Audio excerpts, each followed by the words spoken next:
Hello అందరూ ఎలా ఉన్నారు?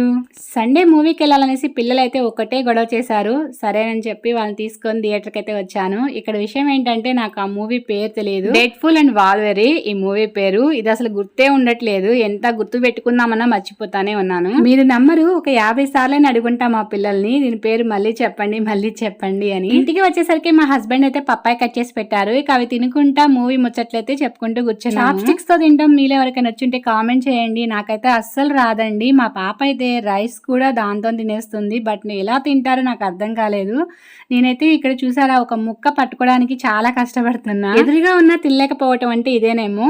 నేను ఒకటి తిందామన్నా కూడా మా పాప ఒప్పుకోవట్లేదు. దాంతోనే తీసి తినాలి అంటుంది. ఇక లాభం లేదని చెప్పేసి ఫస్ట్ నోట్లో ఒకటి అయితే వేసుకున్నాను. ఈ స్టిక్స్ తో ఒక్క పీస్ అయితే తీసిన అనమాట. అబ్బా ఇంకా చాలా అనిపించింది. చాప్ స్టిక్స్ అయినా స్పూన్లు అయినా మనం చేత్తో కలుపుకొని తిన్నప్పుడు వచ్చే ఆనందం కానీ తృప్తి కానీ దేంతో రాదనేది నా ఫీలింగ్.